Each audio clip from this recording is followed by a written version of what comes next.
Hi, everyone. Welcome to the podcast. I'm your host, Dr. Dean Mitchell. Grab a seat and get comfortable. You're about to hear the smartest doctor in the room. Hippocrates, the Greek healer and physician, said, "Let food be your medicine," which was pretty prescient at the time, and I think has stood the test of time. The food that we eat plays such an important role in our health, and a lot of people acknowledge that, but in medicine, we really haven't, towed the line. Today's topic is going to be how your kitchen can be your pharmacy. Many of you may not be aware, but there's some pretty dismal statistics out there. 34.2 million people have type 2 diabetes. It's up 20-fold since the 1950s. 13 types of cancer have been associated with obesity and our diets, and there's more. So what is modern medicine doing about these numbers? Well, we're coming up with more drugs. We were all hearing about the Ozempics and the Mounjaro. I did a podcast on that a week or two ago on that. I mean, there's more surgeries now, these gastric bypass surgeries. But what if I told you there's another area of medicine that is in its infancy, but making ground, and it's called culinary medicine? And you're probably thinking, culinary medicine doesn't have to do with cooking, and what does that have to do with anything? My guest today, Dr. Nathan Wood, is going to inform us all about culinary medicine. He is an instructor of medicine at Yale New Haven Hospital and a certified chef.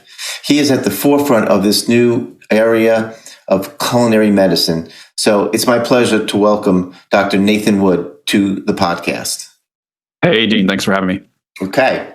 So, one of the things I was thinking about, is preparing for this too. I was just curious, did you become a doctor first or were you a chef first? I wish it were that easy. I went to medical school. I did 3 years of medical school, and then I took 1 year off on an academic leave, went to culinary school, and then came back to med school. So I kind of did both at the same time. Wow.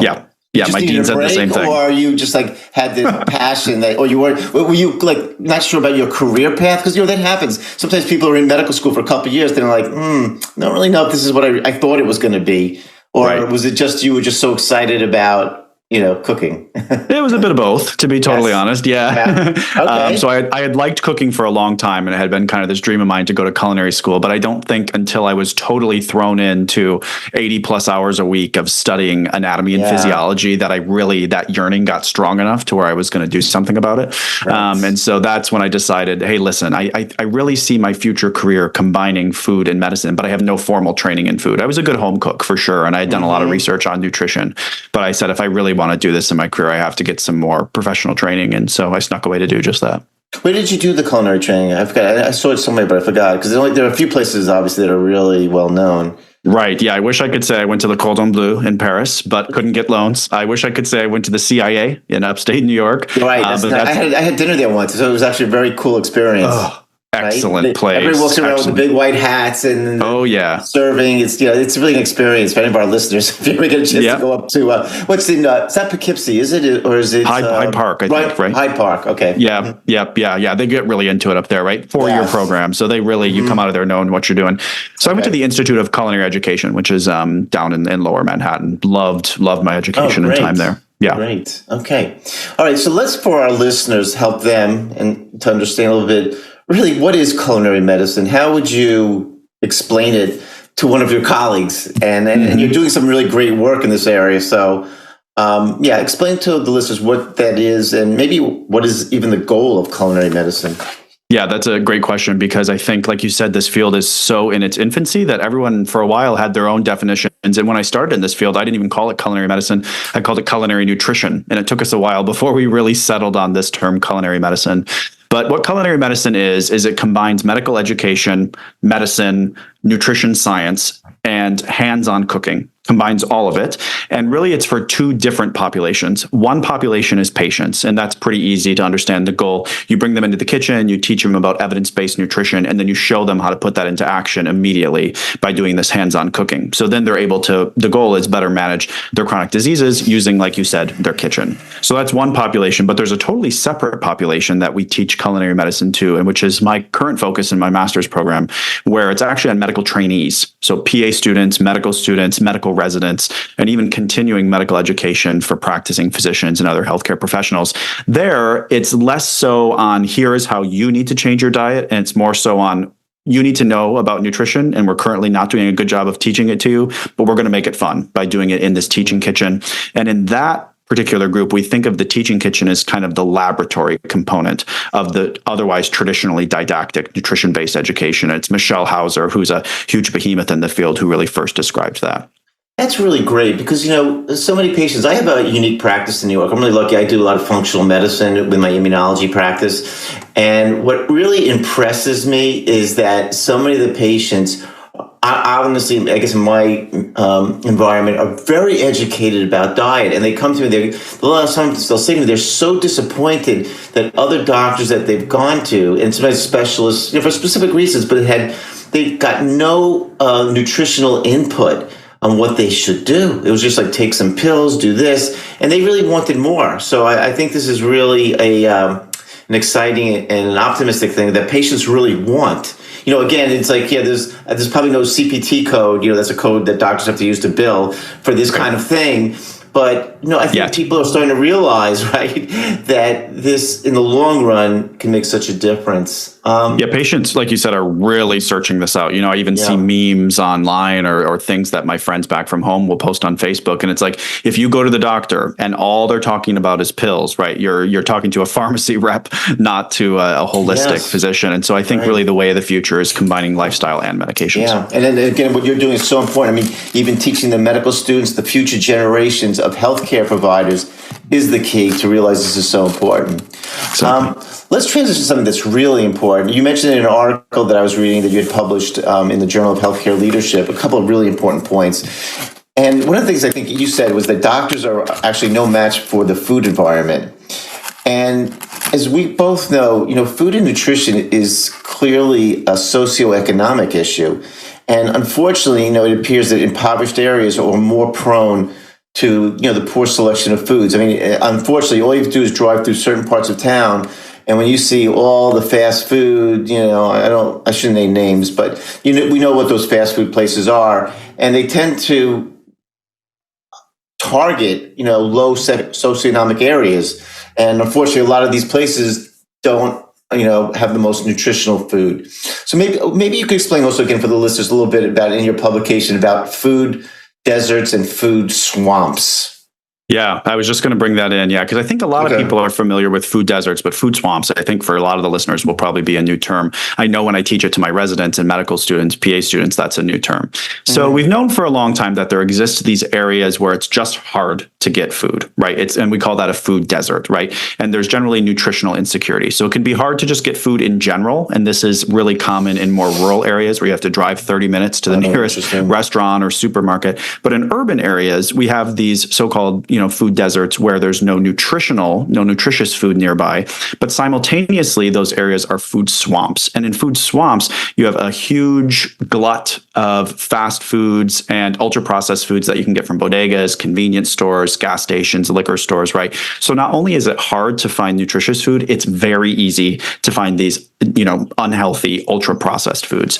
And so, as you're saying, it's not as if everyone in America, these food swamps and food deserts are evenly distributed. So in urban areas, it's largely minoritized neighborhoods that have these food swamps. And that's due to a whole, list of systemic reasons, including a historic redlining of supermarkets. There's actually been shown that the fast food and ultra processed food advertising is targeted to minoritized populations. Sure, and so that's more prevalent. Right. And so there's all these inequities. And we as physicians so badly want to help our patients with their health. And part of that is nutrition, but sometimes it's just so hard to go up against that systemic food environment. It's interesting because I pay attention to this a lot. A lot of the top athletes are so particular about the nutrition. Tom Brady, it's well known, even though he does a Subway ad commercial. Trust me, he's never had a Subway food. Yep. Trust me, I can guarantee that. And even some of the other top players, they were doing the McDonald's, Burger King, the whole thing. And, honestly, I think maybe once in a while they eat it, but trust me, it's not part of their staple in staying in great shape. So how do we combat this, again, with, in the lower socioeconomic, residents, like how do we, is it education? Is that where that's going to happen? I mean, it's just, the funny thing was the other day too, it almost blew me away. It was in the paper. I think they said a Big Mac and a soda and the fries is $18 now. It's not exactly cheap. I heard that. Right. Right? Exactly. Did you hear about that? That was yes. like, wow. It's not exactly like you really, I mean, I understand sometimes when people are really, in financially difficult situation, they'll have to eat what they got to eat and et cetera. But for $18, I think you can get a couple other things to make yourself. And Right. Yeah, I used to think when I first got into this field, I really thought education was the answer. Like if we could just equip people with evidence-based information about what healthy foods are and then show them in the kitchen how to make them, that would solve everything. And I think I've realized now that it's a big help. It's a big help if you can give them the evidence-based information that cuts through all this stuff that they see on social media and sometimes even in the traditional media from all these charlatans trying to push pills and diets, right?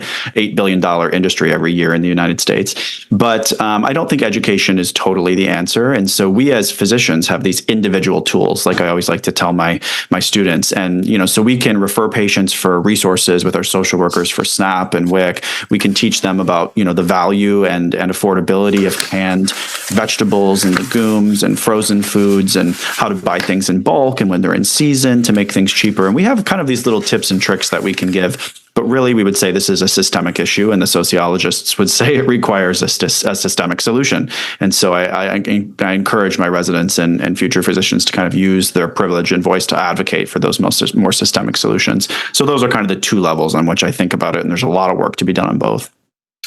Today, even with hybrid work, everybody seems to be very busy.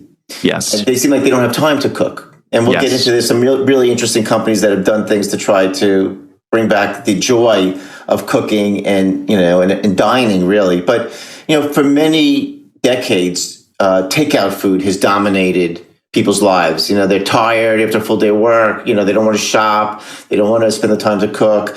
So they order Chinese, Italian, obviously, and again, we've seen this, obesity and diabetes epidemic. Do you have any strong feelings about that? I mean, that, if you had a patient that you saw that was obviously overweight, had some of these medical conditions, heart disease, diabetes, and you inquire, which I'm sure you do, what's going on with your meals? I typically ask my patients to give me, specific breakfast, lunch, and dinners. But if you ask them and they said, well, Dr. Wood, Monday's Chinese, Tuesday's Italian takeout or pizza, whatever, this is the trend. What do you do? I mean, do you think that is a problem, obviously? Yeah, it's a tough problem, but it's definitely a problem. I mean, the reality is that we're eating too many convenience, ultra-processed, and fast foods, and that's harming our health. And simultaneously, we do not have enough time to cook like we used to have, right? We've really just been pushed in so many directions, whether it's our time, our money, and, all the minutes we spend doing emails after work that didn't used to exist, right? We're just so squeezed. And so it's a hard topic to address, but essentially it comes down to you have to make this conscious decision of, are you going to decide yourself what to put in your body, or are you going to hand that decision over to food companies and fast food chains? And I will tell you, for me, I work a lot of hours and I don't have a family to feed. I'm sure that's an extra stress for everyone who has to do that. But, I do not eat homemade food 3 meals a day, every day of the week. I eat convenience foods. I eat some fast foods. Yesterday, I had fast food. I eat restaurants foods. And, it's not going to be something that you're able to do 100% of the time to avoid these convenience and ultra processed foods. Right. And in the future, I think these companies will see the need and the desire, the market value of increasing the number of healthy ultra processed foods that they offer, but we're not there yet. And so right now, the reality is you have to kind of find ways to make cooking fast. And so maybe that means picking up a rotisserie chicken and then shredding it and using it in meals for the rest of the week, doing batch cooking and meal prepping, reusing leftovers, buying frozen vegetables in a bag, or buying pre-cut vegetables and produce from the market that's pre-washed and you can easily pop. And so those little solutions are necessary to even make a dent in the problem, but I think largely we just don't have enough time to fully solve the problem. So that's a future and bigger systemic issue we have to work on for sure.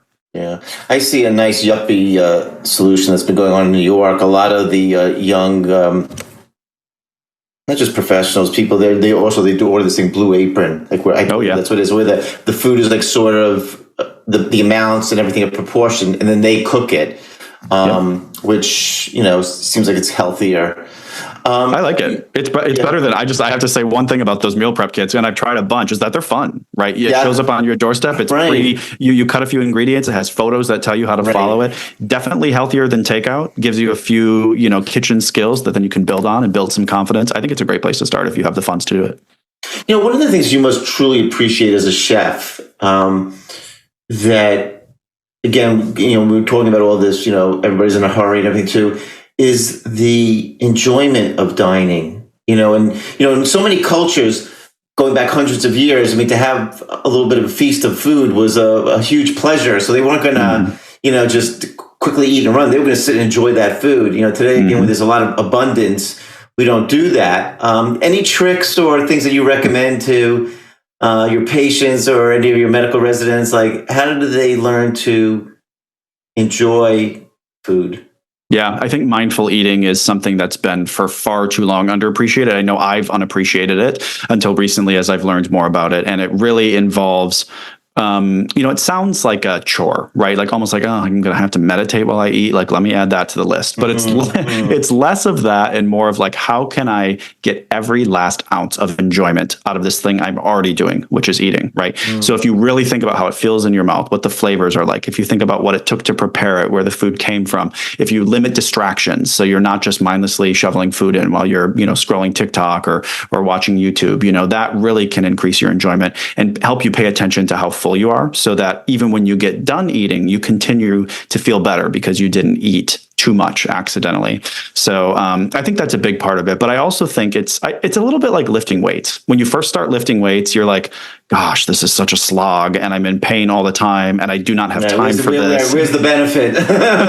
Right, exactly. But then after you do it for a couple of weeks, you're like, wow, I sleep better when I lift weights. I like how this feeling of my shoulders hurt a little bit. You start to see like you're using it or losing it. Yeah. Right. And that's how I feel about cooking. It is definitely investment. There's a big time investment. There's an activation energy you kind of have to overcome. But once you're doing it for a while, you start to really take pride in your skills in the kitchen and the food that you're preparing for yourself and those you love. And I think it makes the enjoyment of eating and cooking even higher. Yeah. I'm like a decent cook. I'm not a great cook. But one of the things I always felt, I wish, it was always like if somebody gave me as a gift, was to have all the right utensils and pots and pans, right? Isn't that, one of the things? Because sometimes you see someone who really enjoys cooking and you go to their home and you see they got all the right knives, they got the right pans, it's like having the right equipment. And then I guess too, it's so important to make it a little bit of a social thing too, because like as you just said, when you mindlessly eat, and unfortunately, I'm like one of these people too. Like on my lunch break in my office in New York, I'm seeing patients. I'm so into it. I really enjoy doing it. But like when I go on my lunch break, and I make sure to take a lunch break because I need that mental break. I go, I don't want to socialize with anyone, none of my staff, and I like all of them. I just want to go by myself, and sometimes I'll take the paper and I'm like mindlessly reading the paper and shoving the food in, but I know, as you mentioned earlier, it's so important. I think that's one of the great things about, again, dining or enjoying your food, or maybe even getting the most nutrition out of your food, is to eat slowly and, to appreciate it. Right. And sometimes it is to do something that you enjoy while you're doing it. So actually, I think yours is a great example. You're like, I'm not working when I'm eating. I'm not, draining my social battery, which I'm doing, all day long. Otherwise, it's like, I'm going to take this moment alone in my office, totally different from the rest of my day. I'm going to do something I enjoy, which is to read the paper, and to do that while you're eating. Actually, I think is would be a great step for a lot of people. Yeah. All right. Big question for you here. Why is hospital food so lousy?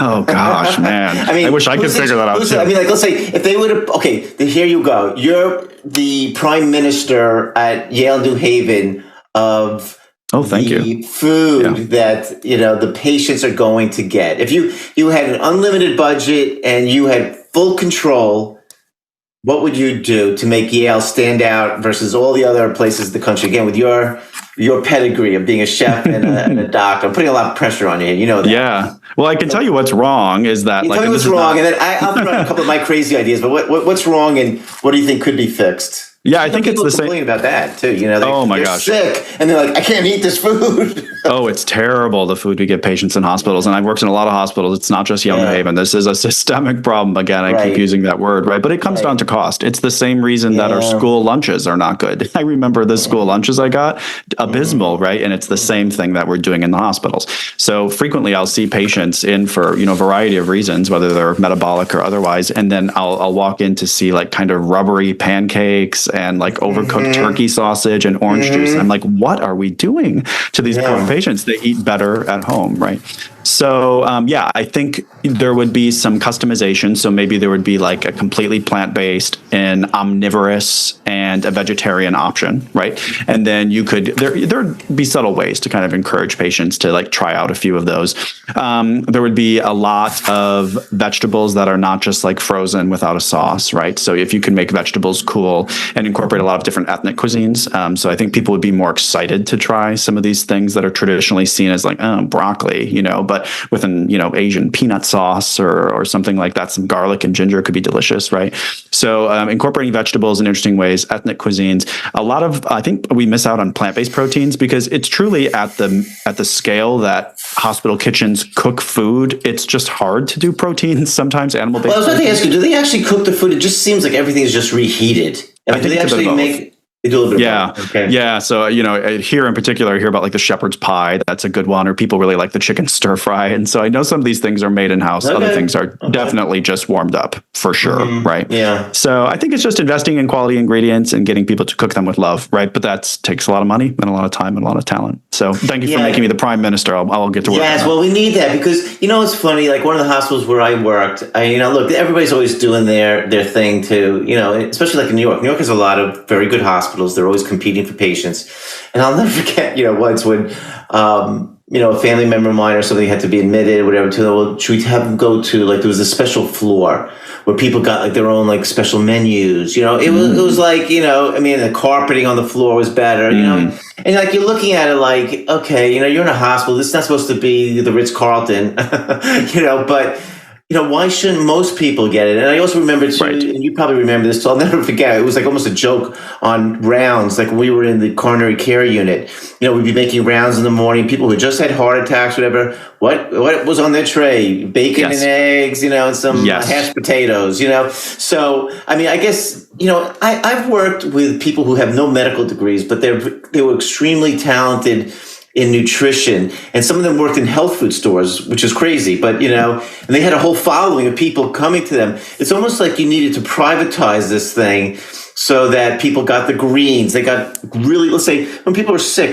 maybe they can only have a soup, but they need a really good soup, not a lousy watery soup, to get the nutrients and to enjoy it, so. Yeah. Right. If we know that food's important for maintenance of health, but of course for healing, people need that protein and that nourishment, right? Good luck, getting better if you're not able to eat. And then in the hospital, we feed them such horrendous food that either they're eating low quality food or they're not eating it at all. Right. And so it's such an important part that we're missing. And, you also, the other thing too, we got something like you would be so important would be for the schools. Again, people always play this down and, this is not the school's job, but, we all, again, talking about food deserts. They say, I don't know what percentage of kids in this country, like their only solid meal is what they get in school. Exactly. And, for them to get the crappy, food and, and also like whatever it is, like tater totters or whatever. French toast nuggets. Sticks. Yeah. You're laying the groundwork. Because we all know too, I totally,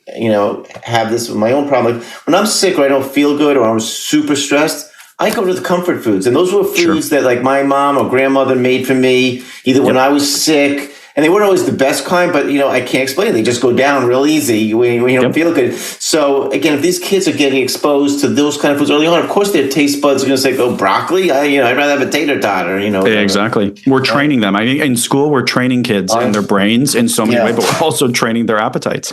So I think we have to pay attention to that. And like you said, some kids, 2 out of every 3 meals that they get come from school, and to imagine that that's what they're getting, we really have a responsibility to do better in this country. Yeah. You have any particular preference in people's diets about raw versus cooked foods? A lot of patients ask me things about that, organic versus non-organic. Obviously, everyone thinks organic's better, I assume, but yeah, great question. So I get this question about what's better, raw versus cooked, a lot, and so the answer that I give is you should really do both. And so some micronutrients are broken down essentially when you cook them, right? So that's what people always say. I think I should eat raw because I know when I cook this, the micronutrients break down. Well, of course, only some of them and only in some plants, right? And, it depends how you cook it. If you steam it, all of those micronutrients are not going to leach out into the water, which is what kind of happens when you boil stuff, so there's different ways of thinking about cooking it or maybe roasting it instead where there's no liquid involved. So there's things we can think about there. But the other truth is that when you cook a vegetable, sometimes it breaks down the structure such that these micronutrients actually become more bioavailable so that your body is able to absorb them better. And so for both reasons, it's important to eat these raw and these cooked foods. And so that's something I really hit home with patients. There's a kale salad that I like to make that has like some sunflower seeds and like a nice lemon vinaigrette, some parm, and then includes raw and cooked kale for that exact reason. It kind of shows people, the importance of eating. Yeah, a great example is too, like with tomatoes. I mean, when you cook them, I like them both ways too, but when you cook them, you actually get more of the benefit, or the lycopene, which is a really important antioxidant, comes out. Okay, now you have to put your chef hat on. What's one of your secret ingredients that you think in general make food taste better? I know, is it ginger? Is it garlic? Is it pepper? Worcestershire. Worcestershire. I've never had that. That's really good? So good. I think sometimes a lot of people, when they cook healthy food, A, they don't use enough salt, or B, they don't use enough acid. So lemon juice, lime juice, some kind of vinegar. So those are two big ones. But I think the one that's harder to fix is that it doesn't have enough umami. So like the savoriness that you get from like meaty dishes or things that are really rich. Back in the day, like a stew or something that's been, like something that's been cooking for a while, soaking in the flavor, the juices. Yeah, exactly. Right. And so, if you're cooking vegetarian dishes, some common places to get it are like from tomato paste. So you can brown a little tomato paste in whatever you're making. That develops a lot of umami, not to mention the lycopene, like you just mentioned. And then you could use soy sauce that develops some umami. Parmesan cheese is a huge source of umami. But I think one that's super easy, because you just put in a couple of glugs to, like you said, a stew, a gravy, a sauce, really whatever you're cooking, is Worcestershire. So that's one of my favorites. All right, so that's one of your secret ones. What about also barbecuing? Now, barbecuing, we know is not maybe the greatest way because it's very high heat. Any special tips? Let's say if you're having friends over for a barbecue or whatever, they say, Dr. Wood, we're barbecuing. What should we do to make it taste really good and be healthy? What would you? Yeah, the rap that barbecue gets for being unhealthy is that by cooking at this high heat, you get that char. Of course, that's what tastes so good, is the char, which produces these AGEs, these advanced glycation end products, which are not good, not good for you, right? Linked to cancer and other inflammation in the vessels and stuff. But I think it's really about what you're cooking. So obviously, if you could choose between like a really juicy, meaty, thick ribeye steak that has, half of your daily allowance of saturated fat, versus like a leaner chicken breast, a pork tenderloin, I think is a great option. That's a huge tip I have. They cook up quick. They're cheap. They're delicious, low in saturated fat, like really nice source of lean protein. So like a marinated pork tenderloin, and then obviously go heavy on the vegetables. So think about vegetables you can grill. My favorites are corn and asparagus probably, but broccolini would go great on the grill. And so I think people like kind of, poo-poo vegetables, especially at things like a barbecue. But once you grill something, like holy moly, it tastes so much better. And there's this steak seasoning that I really like. It's called Montreal steak grill seasoning. I've heard of that. Yeah. So good. Good on everything. It's good on meats. If you're doing meats, it's really good on vegetables. And it makes it so easy, right? You just you grill it up with a little bit of oil, you put that on top, and you're good to go. Garlic, coriander, salt, pepper. It's delicious. What about, I'm a very picky eater a little bit. I like a little bit of whitefish. I'm not a big fish eater. I don't like salmon. I just don't like the smell. Yeah, I know. I wish I did, but I just don't. So I like halibut. So what would be and I typically would like to put some turmeric on it, or, sometimes some pepper or whatever too. What would you say would make it taste really good? Yeah. Oh, that's interesting. Yeah. So I love, these fatty flesh fish we love because of all the omega-3s, but whitefish, for those of for whom the flavor is a little too strong, the whitefish is a great option. So I'm glad you bring that up. Yeah. One of my favorite ways to do fish is probably because it looks cool and feels super cool and it has a fun French name, which is poisson en papillote, which means you cook this fish in a packet, basically. So you can either take, you've seen this? Yeah. I was at a restaurant once years ago and I loved that. Maybe explain that to the listeners because that was I was never able to find it again in any restaurant, and I don't know how to do it myself. So easy to do. How did we do it? Yep. You take a big piece of parchment paper, you fold it in half, and then you kind of, make a book out of it. You put the piece of fish inside of on that parchment paper. And generally what I like to do is I'll put some vegetables below the fish. So like maybe a little asparagus works really well. You layer the fish on top. And then on top of that, you would do some fresh herbs like thyme, and then slices of citrus. So whether it's lemon or grapefruit or orange, so there's some great options there. It's a little sweetness, exactly. Some salt, some pepper, like you mentioned, kind of, you could do some more Eastern spices like turmeric or curry powder. You could do like a ginger, scallion, lime type situation. Definitely do garlic. I'm a huge fan of garlic. So anyway, you put that all together, a little bit of olive oil, salt, pepper. And then you fold the book, so you put the parchment back over the fish and you basically just roll it up until it looks like its own little packet. You can put like a paper clip on it if you want to. And if all of this is too much, just do it in tinfoil. It's really easy. So you just create this kind of sealed packet. No, wait, now the parchment doesn't like burn or anything like that? No, it's a good question. What is the parchment? Is it paper? It is paper. Sometimes it goes in the I'm sorry again, it goes in the oven? Yeah. It does. It doesn't burn. And so, you can make cookies on parchment paper too. Like you can roast anything on parchment paper, but it sometimes comes out looking a little, browned. Yeah. It cooks along with the food. I just want the fire department in my house, Yeah, don't boil anything on it. Yeah, broiling is a little dangerous in my house. Gosh. Okay. All right, so we covered a lot of things here. Any special tip that you have for the listeners about cooking, or or in relation to this whole idea of culinary medicine? Yeah.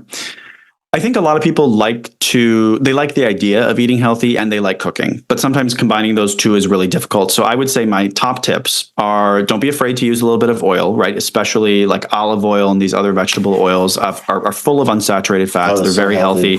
And they add a lot of delicious flavor. So first of all, get your pan hot, add some oil. And then the next things that go in should be aromatics. So if that's onions, shallots, red bell peppers, whatever kind of aromatics you like to use, ginger, there's lots of options here. That should be the next thing that goes in the pan, and that will flavor your whole dish.